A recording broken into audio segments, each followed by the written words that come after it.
A vindeira semana Pontevedra será unha cidade de cine. Entre os días 14 e 19 volven Novos Cinemas, o Festival Internacional da Capital que cumpre xa a súa sexta edición. Estamos facendo un festival que vai crecendo cada ano, xa nesta sexta edición xa somos casi estamos entrando na adolescencia do festival, pero estamos posicionados a nivel estatal nun lugar privilexiado. Ata 24 películas proxectaránse no Teatro Principal nas diferentes seccións do festival, 14 dirixidas por mulleres. Algunhas delas escolleron o Novos Cinemas para as súas estreas a niveis estatal ou galego. Este ano na sección oficial competirán 9 filmes. Creo que todas as películas son produto da época da que estamos vivindo.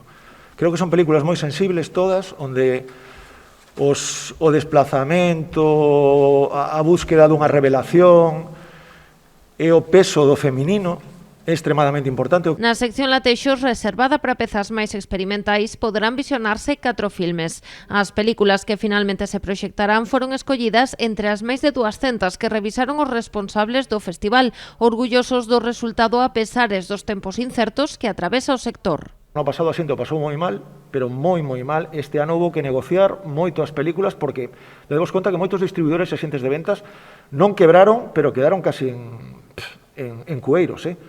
Entón este ano pelear polas películas era complicado, primeiro polo tamaño que temos, segundo pola capacidade orzamentaria que temos, que a que hai e que logo tendes que ter en conta que a competición cada vez é máis encarnizada. A programación do festival inclúe unha retrospectiva sobre a obra da cineasta cacereña María Pérez Sanz, así como o espazo de asesoramento Proxectos Lab, os obradoiros formativos da sección aula e encontros con varios cineastas como Silvia Fuentes ou Álvaro Gago. As entradas e os abonos xa están á venda en ataquilla.com.